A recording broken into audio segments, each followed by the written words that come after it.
Itu tapi di situ ilmu-ilmunya udah sangat bermanfaat banget ya. Itu 1 bulan saya bootcamp, saya akhirnya bisa bikin satu aplikasi untuk maintain retail kasir lah, aplikasi kasir. Gitu. Jadi kayak dari awal saya nggak tahu apa-apa tentang programming, akhirnya saya bisa bikin satu aplikasi yang bisa dipakai. Sedangkan sebagai developer itu tuntutannya tinggi karena beda tahun itu bisa jadi ada hal baru gitu. Ada sekarang kan udah musim tuh low code. Yang dulunya itu ngoding masih hard code semuanya di coding, sekarang udah ada low code, tinggal drag and drop satu fungsi jadi.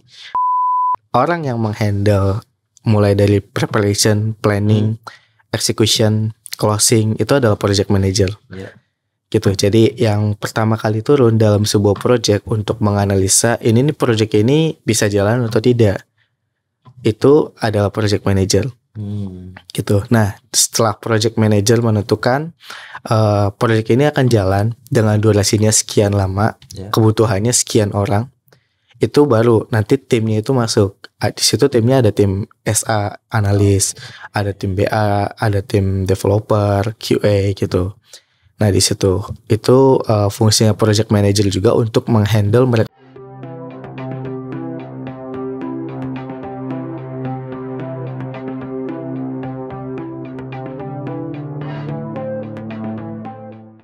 Di dunia IT programmer kita sudah sangat biasa dengan nama yang biasa disebut PM atau project manager. Tapi ada satu lagi loh, peran yang biasa digeluti oleh anak-anak IT programmer, yaitu SA, sistem analis. Untuk mengetahui lebih lanjut, kita akan tanya ke orang yang lebih expert di bidang SA dan sebagai PM juga. Oke, berjumpa lagi dengan saya Putra di TechConvo. Di episode kali ini kita ditemani oleh Mas Vetra yang berperan sebagai PM dan SA juga. Dan kita akan banyak nanya nih, SA itu apa aja sih? Boleh perkenalkan diri dulu, Mas? Oke, perkenalkan dulu ya. Saya Vetra. Kebetulan sekarang posisi saya sebenarnya sebagai project manager. Tapi selain project manager, saya juga biasa buat handle sistem analis. Gitu. Nah, penasaran gak sih sistem analis itu ngapain aja? Tapi kita mulai dulu ya dari awal. Ini Mas Vetra di Indocyber masuknya kapan sih? Udah lama banget sih kayaknya. Wah. Dari 2015 akhir gitu. Penggawa SA-nya Indocyber nih kayak. Enggak juga sih. Masuk pertama kali itu di Indocyber sebagai? Kalau dulu saya masih bootcamp pertama. Oh, dari bootcamp. Bootcamp itu justru angkatan awal-awal ya. Waktu kurikulumnya belum sedetail dan secanggih sekarang sih. Masih ya inilah. Dan belum tren juga belum bootcamp tren di itu. dunia luaran itu ya. Iya. Jadi masuk pertama sebagai developer. Sebagai developer sih. Waktu itu habis bootcamp terus ke developer. Berarti emang dari bootcampnya semuanya jadi developer dulu. Betul. Kebetulan dulu bootcampnya itu lebih spesifik sih. Kalau sekarang kan lebih ke konsultan IT ya. Kalau dulu kita bootcampnya .NET. Ada bootcamp .NET, ada Java gitu. Oh, spesifikasinya jelas gitu ya. Iya, dulu kita permintaannya udah jelas juga ya. Dulu ke bootcamp .NET sih pas pertama kali masuk gitu. Oh, oke. Berarti job desk pertama kali handle .NET. Project .NET benar. Project .NET. Gitu. Jadi pas pertama masuk sih kita masih coba-coba project ngedampingin developer seniornya waktu itu. Oh, jadi bertahap makin lama makin projectnya makin berasa pegang aja. Iya. Nah, kalau boleh tahu pertama kali tertarik di dunia pemrograman lah. Apa tuh? Pas kapan ya? Kayaknya sih kalau misalkan di track dari tingkat 3, tingkat 4 kuliah kali ya. Dulu kan kebetulan saya jurusan matematika ya. Dan itu tuh saya gak tahu nih karena matematika itu terlalu bercabang. Banyak banget ke depannya. Ada yang jadi aktuaris, ada yang jadi statistik, analis, lain-lain gitu kan. Gitu. Nah salah satu bidang yang saya minati saat itu tuh pemrograman. Oh, emang ada di jurusan. Sebenarnya sih nggak spesifik programmer ya, tapi dulu kuliahnya tuh kita matematika diskrit. Gitu, timnya kombinatoris gitu. Gitu. Matematika doang nih. Enggak sih. Matematika itu justru beragam. Kedepannya itu juga pilihan karir itu sangat beragam sekali. Gitu. Iya. Tapi sekarang sih udah mulai spesifik ya. Sekarang udah mulai buka jurusan statistik, aktuaris, lain-lain gitulah. Gitu. Nah dulu pas tingkat 3 tuh sebenarnya ada kayak semacam perlombaan ya, matematika modeling gitu. Modeling matematika. Jadi kita dikasih satu case. Terus kita suruh bikin pemodelan matematikanya nih seperti apa gitu buat menyelesaikan case tersebut. Dulu pas case itu saya dapatnya 2. Yang pertama tuh case untuk memodelkan air mancur. Gitu. Nah di situ tuh saya pegang sisi dari developmentnya. Jadi selain kita bikin rumusnya, kita juga bikin model matematika itu dalam bentuk grafik dan dalam bentuk programming. Gitu. Jadi nanti hasil programnya di run, nanti air mancurnya kayak muncul gitu. Kayak gitu. Nah senang aja sih ngeliat kayak wah air mancurnya beneran jadi nih gitu setelah programming.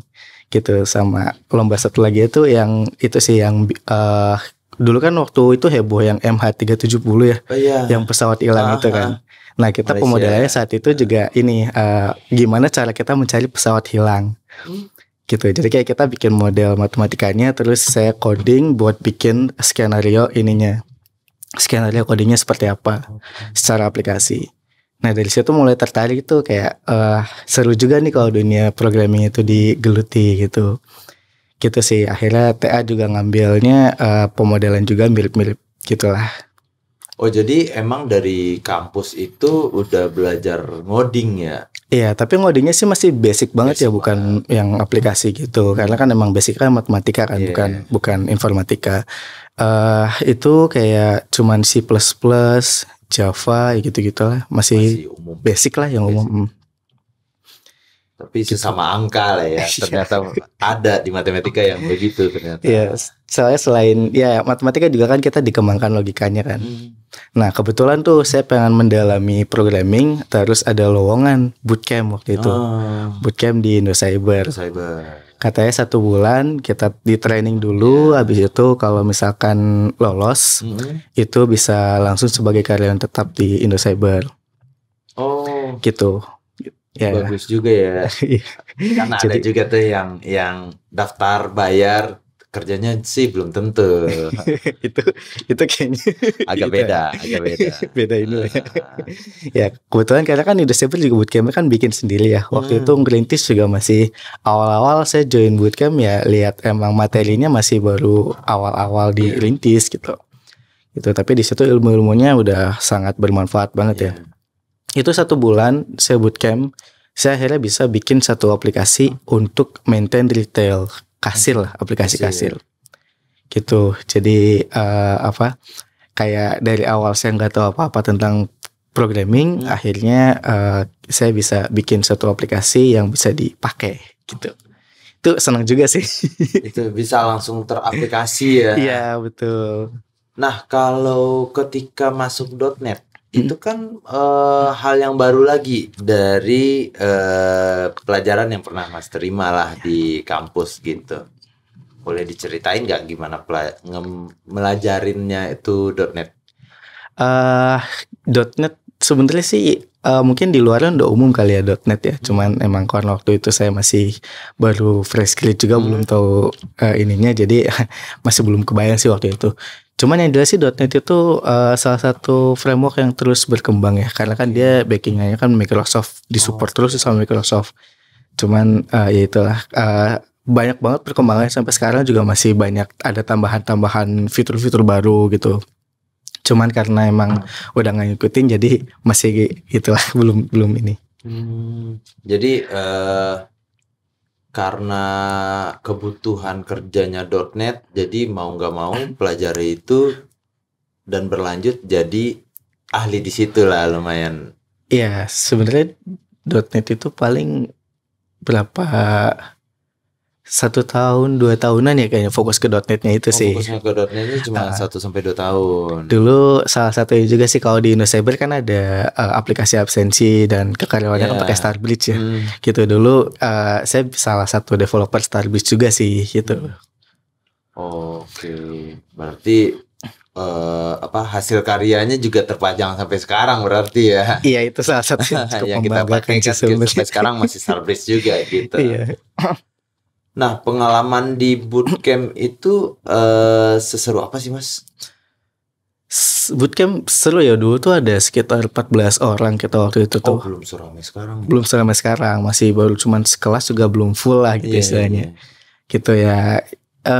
Kita kebanyakan juga sama-sama belajar hal baru sih. Nggak semuanya itu pernah ngoding juga. Jadi ya kita bareng sama-sama belajar.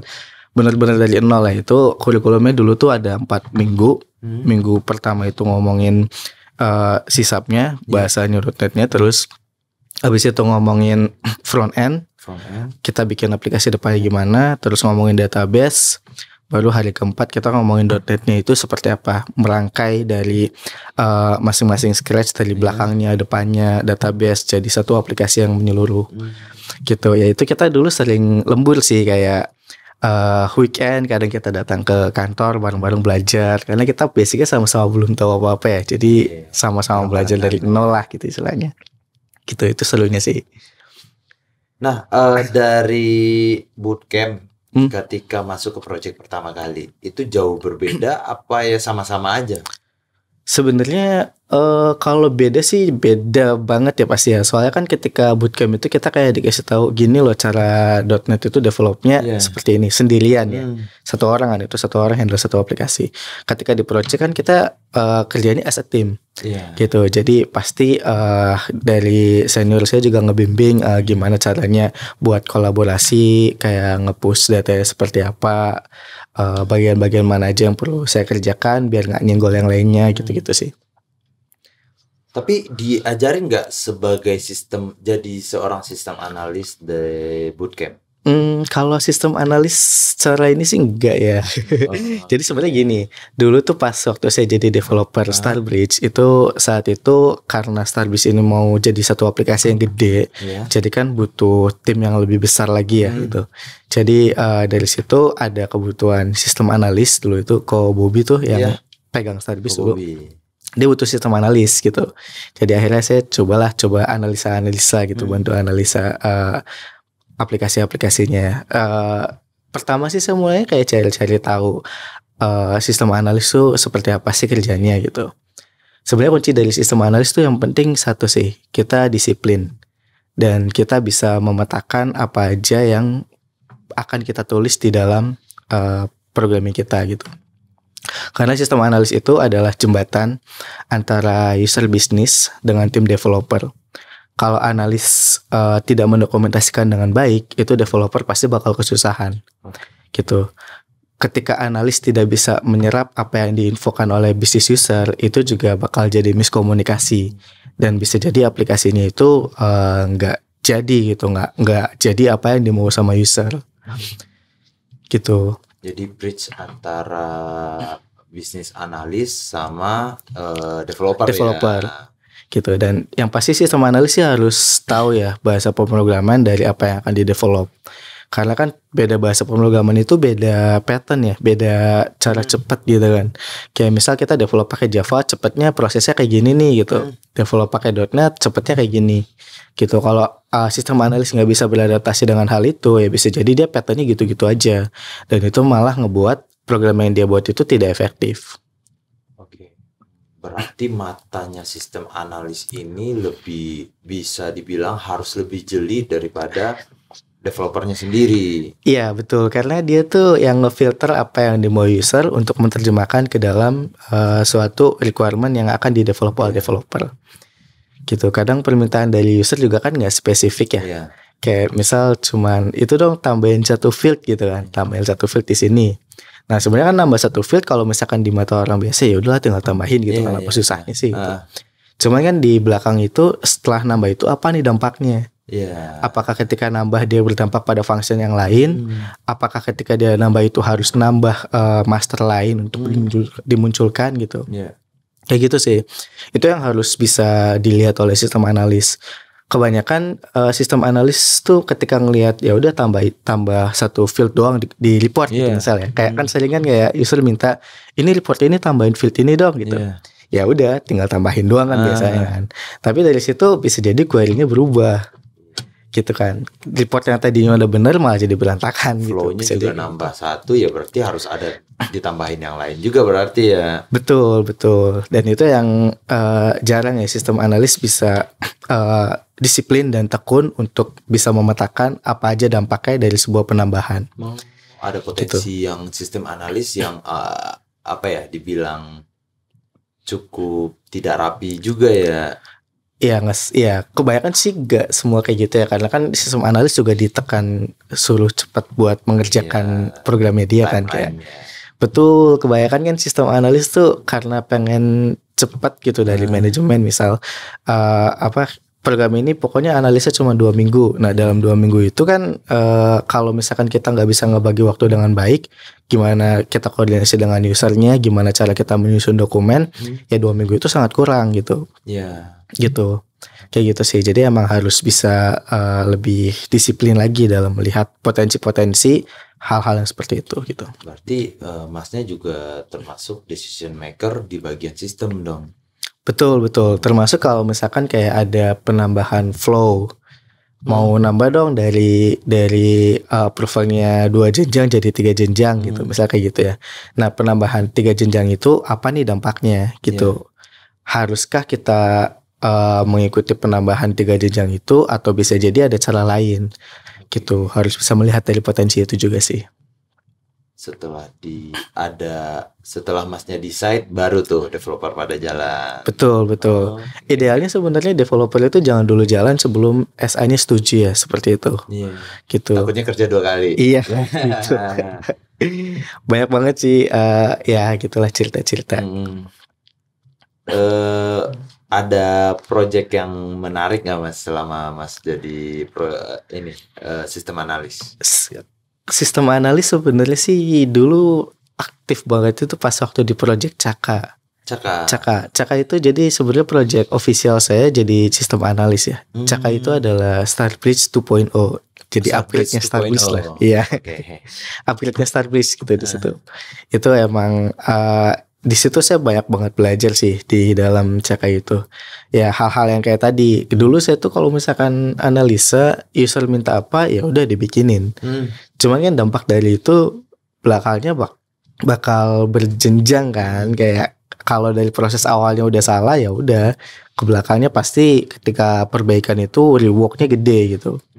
Gitu ya. Emang beberapa ada sih aplikasi modul saya yang di rewardnya itu cukup major ya gitu. Gitu ya. Cuman itu sih salah satu titik saya mulai belajar gimana cara jadi sistem analis yang baik. Walaupun masih belajar ya sekarang. Nah tapi kan dari ceritanya mas tadi awalnya developer. Iya. Dengan yang apa ya? Jadi SA itu kan bukan jalur yang pasti ya. Nah tapi boleh cerita nggak kenapa mas bisa ambil posisi jadi ujung-ujungnya SA itu? Balik lagi nih ke awal. Iya sih. Sebenarnya gini sih, saya tuh tipe orang yang agak males kalau misalkan belajar lama-lama. Sedangkan sebagai developer itu tuntutannya tinggi karena beda tahun itu bisa jadi ada hal baru gitu. Ada sekarang kan udah musim tuh low code. Yang dulunya itu ngoding masih hard code semuanya di coding, sekarang udah ada low code, tinggal drag and drop satu fungsi jadi, drag and drop satu menu jadi gitu. Kayak gitu. Nah artinya kan si developer juga harus terus beradaptasi kan. Dia nggak mungkin bakal terus-terusan di dalam ranahnya dia aja. Sekarang bisa .NET ya kedepannya mungkin bisa jadi ada tambahan-tambahan lain, DevOps-nya ya. Betul. Dan itu saya jujur buat ngikutin perkembangan itu agak kewalahan ya. Jadi saya berpikir kayak ya apa sih hal yang bisa saya manfaatkan dengan kemampuan yang saat ini, knowledge sekarang dan ke depan itu lebih saya lebih nyaman di posisi itu. Ya itu sih emang akhirnya kepikiran ya udah saya mau jadi sistem analis dan project manager. Sebenarnya goals utama saya itu project manager gitu. Tapi dari situ saya lihat kayaknya kalau misalkan jadi seorang project manager yang nggak ngerti sistemnya, nggak bisa nge-build, itu agak susah juga gitu. Kasihan timnya lah gitu istilahnya. Gitu. Jadi ya saya bertahap, saya goalsnya dari situ, makanya saya bergerak ke sistem analis dulu. Oke, gara-gara flow yang begitu malah masnya jadi kayak kayaknya sayanya cocoknya di sini nih gitu, karena lebih melihat ke menyusun sistemnya sendiri. Iya, betul. Daripada menggeluti satu dunia itu terus menerus, ya cukup ya update-nya walaupun tiap tahun ada ya. Cuma rada itu aja ya. Ya sebenarnya sih lebih ke karena perkembangan IT itu cepat banget ya. Jadi kalau misalkan pace kita nggak bisa ngikutin, ya kayak faktor umur juga lah, lama-lama makin dewasa kan makin capek buat terima pelajaran ya gitu sih. Tapi iya sih, jam terbang juga bikin lebih wise buat ngatur ngatur sesuatunya lah gitu ya. Betul. Gitu. Walaupun di luar sana banyak ya orang yang fokusnya tuh ke develop gitu, dan emang kemampuan mereka emang jauh di atas rata-rata jadinya. Kayak kalau kita fokus ke development, bisa jadi satu fungsi yang dikerjain sama developer biasa butuh waktu 5 hari 10 hari, sama satu orang bisa jadi sehari doang kelar gitu. Gitu. Dan hal-hal yang seperti itu sebenarnya dibutuhkan juga di pasaran gitu. Cuman karena kayaknya saya gak bisa ke tahap itu ya, jadi saya berpikir lebih baik berfokus ke hal yang lain. Ada perkembangan SDM juga ternyata ya. Nah, saya juga mau nanya nih Mas, bedanya sistem analis sendiri sama project manager? Ya sebenarnya kalau misalkan kita bahas struktur project ya, di orang yang menghandle mulai dari preparation, planning, execution, closing, itu adalah project manager. Gitu. Jadi yang pertama kali turun dalam sebuah project untuk menganalisa ini project ini bisa jalan atau tidak, itu adalah project manager. Gitu. Nah, setelah project manager menentukan project ini akan jalan dengan durasinya sekian lama, kebutuhannya sekian orang, itu baru nanti timnya itu masuk. Di situ timnya ada tim SA analis, ada tim BA, ada tim developer, QA gitu. Nah di situ itu fungsinya project manager juga untuk menghandle mereka semua untuk bisa tetap berkolaborasi. Gitu. Caranya bebas. Biasanya sih tiap project manager tuh punya style masing-masing buat ngatur timnya. Jadi project manager lebih ke decide semuanya. Iya, decide sebenarnya sih dari mulai planning, eksekusi, sama closing. 3 hal itu sih dari awal sampai akhir. Dia mendampingi semuanya yang berjalan gitu ya. Nah, project manager ya Mas jelasin tadi ya, perannya sejauh apa gitu. Kesulitan dan tantangan SA dan PM bedanya apa aja? Beda. Kalau misalkan SA itu sebenarnya kalau SA itu kan kita berhadapannya dengan user, dengan developer. Gimana cara kita bisa ngeklopkan mereka berdua nih, kayak mereka, si user itu butuhnya apa, developer bisanya seperti apa, karena kan pasti banyak keterbatasan kan dalam framework yang digunakan oleh developer. Nah, gimana caranya buat menyatukan hal itu sehingga semua pihak itu happy? Itu sebenarnya tugasnya sistem analis ya. Gitu. Karena sistem analis harus bisa mendesain sistem yang bisa mengakomodir kebutuhan user dan dengan menggunakan tools development yang seefektif dan seefisien mungkin bagi developer juga. Gitu. Nah, kalau project manager lebih di atas itu lagi sih, lebih cakupannya itu bukan hanya user dan developer, tapi user, development, developer, SA, QA, BA, TW kalau ada gitu. Technical writer. Technical writer. Iya. Gitu. Jadi ya itu sih, project manager itu memastikan timeline yang disepakati di awal itu berjalan dengan baik. Intinya itu. Timekeeper juga, tim bekerja dengan baik juga. Itu yang paling susah sebenarnya. Iya. Karena kan tiap orang itu beda-beda ya. Ada orang yang karakternya itu A, ada yang karakternya B. Kadang mereka nggak cocok, kadang mereka nggak cocok sama kita, kadang kita nggak cocok sama mereka, kadang sama-sama mereka juga nggak cocok gitu. Ya itu gimana cara kita ngeblendkan hal itulah. Semakin kesini kan kita lihat di semua kampus kebanyakan udah ada jurusan teknik informasi, sistem informasi, teknik komputer. Mungkin yang lebih jadi IT programmer itu teknik informasi kali ya Mas ya, sama sistem informasi ya. Dua-duanya bisa sih. Dua-duanya bisa, ya. Dan dengan banyak lulusan yang beredar lah di Indonesia gitu. Menurut Mas nih, skill apa yang dibutuhkan untuk jadi sistem analis dulu deh. Skill apa aja tuh? Kalau sistem analis tuh skillnya pertama tuh dokumentasi. Okay. Semakin bisa sistem analis mendokumentasikan dokumen dengan baik, itu semakin mudah bagi dia untuk bekerja dan bagi developer untuk bekerja. Yang kedua itu problem solving. Ya, karena bisa jadi case yang diminta sama user tuh seolah-olah kayak nggak masuk akal, tapi sebenarnya sih itu masuk akal kalau misalkan kita lihat dari sisi lain. Gitu, gimana cara kita mengakomodir hal tersebut. Gitu, karena kan gimana pun usernya mau A ya kita harus capai itu kan. Gimana pun caranya gitu sih. Problem solving. Terus kita juga sistem analis juga harus tahu bahasa apa yang digunakan oleh tim developer.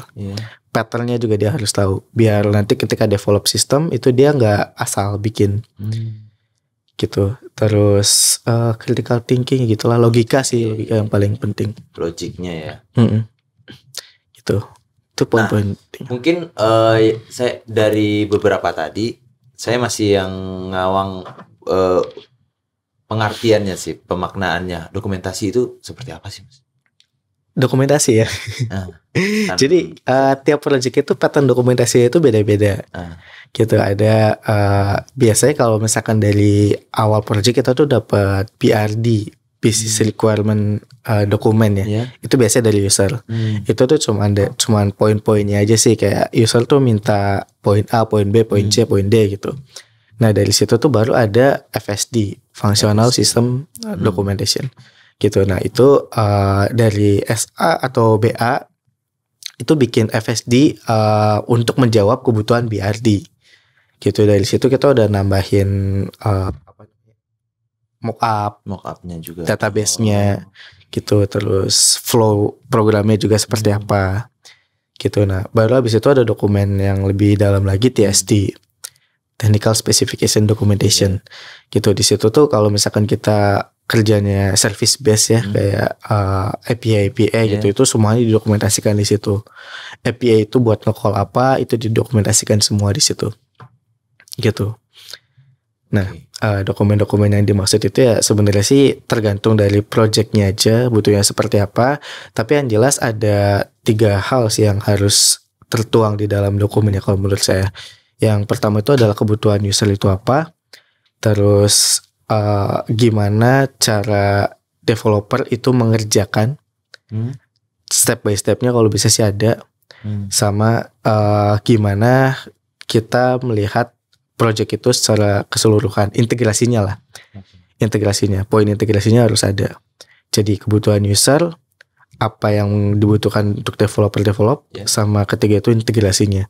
Integrasi gak cuman antar aplikasi aja, tapi di dalam aplikasi itu sendiri kayak menu A ke menu B itu seperti apa. 3 hal itu sih. Untuk patternnya biasanya sih dibebaskan ke timnya ya. Timnya lebih nyaman yang mana, itu bebas, cuman 3 poin itu penting buat ada. Cukup panjang juga ya dari dokumentasi itu doang ya. Ada leveling dan harus mengetahui itu secara lengkap ya. Betul. Nah, untuk dokumentasi atau pekerjaannya itu Mas, itu emang dipelajari atau by experience juga bisa lebih bagus ke depannya, gimana tuh? Sebenarnya sih kalau misalkan mau belajar itu banyak sih ininya, source-nya, sumber-sumbernya itu banyak. Buku-buku juga banyak sih yang ngebahas ini. Cuman yang namanya pattern kita kan biasa learning by doing ya. By doing. Jadi semakin banyak kita ngerjain sesuatu, biasanya sih kebentuk sendiri tuh patternnya gitu. Cuman emang lebih baik, lebih ideal kalau misalkan kita cari tahu ininya dulu, ilmunya dulu gitu. Nah, sekarang kita ngebicarain PM-nya sih Mas. Kalau PM kan lebih apa ya? Lebih menaungi SDM-nya. Nah, untuk leadership sebagai PM itu, Mas, butuh apa aja? Ya, itu sih pertama sih kepemimpinannya sama kedisiplinan. Leadershipnya sendiri ya.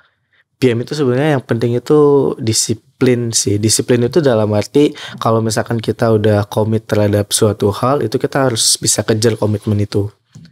Gitu. Kayak sebenarnya kan kalau kita nge-tracking project tim itu kita bisa dengan cara pagi kita meeting bareng dengan mereka, sore kita evaluasi gitu kan.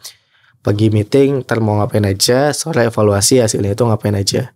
Gitu. Itu kedisiplinan seperti itu yang harus bisa dijunjung sih. Gitu. Cuman kan emang kalau misalkan PM itu pegang banyak project, itu kadang hal-hal yang seperti itu susah tuh buat ininya. Gitu. Sama dia juga harus bisa maintain timnya. Gitu. Iya, kan kadang ya wajar lah, namanya hubungan antar manusia kan kadang ada ininya. Relationship-nya ada aja gitu. Iya, gitu. Nah, walaupun ada crash di belakang, kita harus bisa jaga jangan sampai itu sampai ke user. Ya, karena ya dapur kita yang tahu lah gitu. Ya bebas lah di depan mau di belakang itu mau kayak gimana, yang penting pas ketemu user di depannya itu solve gitu. Seperti itu. Terus ya skill penjadwalan, kayak kita harus bisa lihat project ini scope-nya seberapa gede, timeline-nya itu seberapa panjang dibutuhkannya. Grooming tim juga, karena kan tim itu nggak selamanya bakal pegang satu hal aja kan. Apalagi di project itu biasanya ada masa peer. Post implementation review. Itu biasanya setelah udah go live, udah programnya udah jadi, itu ada ditinggal beberapa orang buat maintain aplikasinya. Gitu. Nah, itu juga kita harus bisa sebisa mungkin semua orang itu tahu apa aja yang masing-masing orang kerjakan. Biar nanti pas peer, orang yang ditugasin itu walaupun bukan dia yang ngerjain, dia tahu gitu buat nge-solvingnya seperti apa, gimana caranya buat ngubah kalau misalkan user ada requirement tambahan gitu misal. Nah Mas, kan itu cukup panjang ya tentang mengetahui leadership sebagai PM. Nah itu Mas ada course-nya atau ada lihat dari seseorang kah belajar yang kayak gitu, atau memang ada pelatihan khusus untuk jadi PM? Sebenarnya kalau khusus jadi PM sih saya nggak pernah yang kelas kayak gitu gak pernah ikut sih. Cuman di internet juga udah banyak sih yang kayak artikel-artikel gimana cara jadi seorang PM. Bahkan di kurs-kurs online itu juga banyak tuh gimana cara kita buat nge-manage suatu project, ngembangin suatu produk dan lain-lain gitu. Baca-baca juga sih di internet, banyak sumbernya sih gitu. Nah, kita recap lagi nih Mas, skill yang tadi Mas omongin yang untuk menjadi seorang SA atau PM gitu. Ada, ya saya lihat ada soft skill dan hard skill gitu. Nah, kalau untuk soft skill kita butuh seperti apa aja itu Mas? Untuk kalau misalkan soft yang skill sebagai PM ya, soft skill. Ya, PM dulu. Tentu komunikasi. Terutama komunikasi itu paling penting sih. Kita harus bisa mengkomunikasikan ini. Terus kita juga harus bisa soft skillnya bisa nge-manage tim juga, bisa nge-maintain tim, itu termasuk soft skill ya. Maintain soft skill sih, ya, karena bukan megang alat sih. Iya, gitu. Ya sebenarnya sih PM itu intinya kalau di soft skill itu terkait komunikasi, koordinasi, konfirmasi. Tapi sebagai PM harus ngerti programming nggak sih? Itu plus minus sih sebenarnya. Minus ya. Karena sebenarnya intinya dari PM itu bisa nge-manage-nya, dia bisa dari mulai planning, eksekusi sama closing itu lancar gitu. Cuman buat sampai ke tahap itu memang lebih mudah kalau misalkan PM itu tahu basicnya. Gitu, kayak ketika menentukan plan, misal ada kebutuhan user satu modul nih gitu. Kalau PM-nya itu nggak tahu coding, nggak tahu development, ya bisa jadi dia bilang modul kayak gini doang sih cuma 1 minggu lah misal gitu. Tapi nggak tahu di belakangnya itu ternyata cukup kompleks gitu. Gitu. Nah itu kan dia bisa jadi miss planning kan, dia bisa jadi salah planning gitu. PM nggak tahu dapur, nggak tahu teknis itu sebenarnya nggak apa-apa. Karena intinya itu tadi dari mulai planning, eksekusi sama closing itu lancar. Cuman kalau misalkan dia tahu lebih teknisnya itu nilai plus dan itu bisa ngebuat prediksi dia di planning itu lebih baik dan lebih tepat gitu.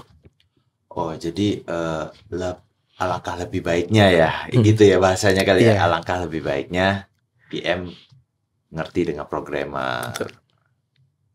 Dan itu nggak cuma programming ya, tapi terkait testing, analisa itu juga dia kalau bisa sih tahu teknisnya lah. Tahu teknis lah ya, karena nggak mungkin ngukur-ngukur waktu yang dia sendiri nggak tahu. Betul. Gitu. Karena takut juga nanti sebenarnya ini cuma kelar 1 hari 2 hari nih gitu. Tapi karena kita nggak tahu tulisnya 4 hari gitu. Itu jadi nggak efektif banget kan buat sebuah project gitu. Untuk terakhir nih Mas, ada saran nggak untuk misalnya ada fresh grad atau yang mau memulai hidupnya memutuskan hidup sebagai seorang IT programmer nih? Bisa nanti peminatannya jadi SA atau jadi PM gitu. Ada saran nggak? Untuk programmer sebenarnya sih yang terutama yang baru mau mulai develop ya, baru mulai programming itu nggak ada kata terlambat sih buat memulai. Jadi kapanpun waktunya itu selalu ada waktu buat kita memulai. Gitu, yang paling penting seberapa tekun kita dan seberapa kita bisa menentukan tujuan dan menentukan prioritas sehingga kita tahu langkah-langkah ke depannya itu harus kemana gitu. Tapi kemarin sempat denger nih Mas obrolan di Twitter nih. Nah ini saya mau nanya pendapat Masnya aja nih. Gimana? Tentang junior PM. Junior PM. Iya. Sebenarnya junior PM itu gimana ya? Tergantung seberapa definisi juniornya itu gimana sih gitu. Kan kadang junior di otak kita kadang kan fresh grade, dia dari fresh grade langsung jadi ini gitu. Untuk jadi seorang PM itu yang tadi dibahas juga, dia harus bisa tahu, bisa nge-planning, eksekusi sama closing project itu seperti apa. Dan hal-hal itu tuh biasanya diperoleh dari experience, dari pengalaman. Minimal pegang 1-2 project itu bisa sih harusnya. Cuman kalau misalkan dari fresh grade, lebih baik cari project-project sebanyak-banyaknya dulu biar kita bisa lebih tahu gimana cara kita menyelesaikan sebuah project gitu. Karena sebenarnya dari sertifikasi PM juga ada sertifikasi paling bawahnya itu CAPM. Itu emang walaupun sebagai co-PM tapi dia juga harus pernah pegang suatu project gitu. Jadi syarat buat sertifikasinya itu pernah pegang project gitu. Jadi kalau junior PM balik lagi ya ke definisi juniornya itu seberapa junior sih. Kalau misalkan juniornya itu baru 1-2 tahun, asalkan dia udah pernah pegang project dan dia tahu gimana cara ngebangin sebuah project, itu gak masalah sih. Jadi agak ambigu ya. Jadi perdebatan belakangan ini ya, ada junior PM itu ya. Dia jadi PM tapi junior gitu. Karena kadang buat nge-manage tim itu kan ya kadang yang dilihat itu kan orang ya. Kalau misalkan orangnya itu dirasa masih terlalu junior, ya kadang ada beberapa tim yang nggak nurut juga gitu. Kayak gitu. Itu plus minus sih sebenarnya. Tergantung dari kondisi setiap orang juga. Thank you ya Mas. cukup panjang juga ternyata dari SA itu sampai ke PM, ternyata prosesnya tidak mudah, tidak terlihat langsung ada karir path-nya juga karena harus ambil tantangannya juga ya. Betul gitu. Oke, menjadi SA dan PM proses yang sangat panjang. Banyak skill yang harus dimiliki sampai di tahap tersebut. Ya, skill tersebut didapatkan dari pengalaman atau jam terbang kita juga sebagai developer dan setingkat yang lebih jauh lagi.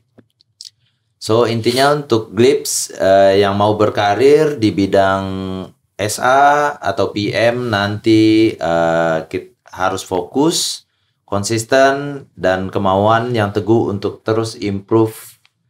Terima kasih juga untuk Mas Vetra yang udah menjelaskan SA dan PM itu sejauh apa, dan bagi yang minat dengan field seperti Mas Vetra, jangan lupa di subscribe YouTube ini di Indocyber Global Teknologi dan follow juga Instagramnya di indocyber.id.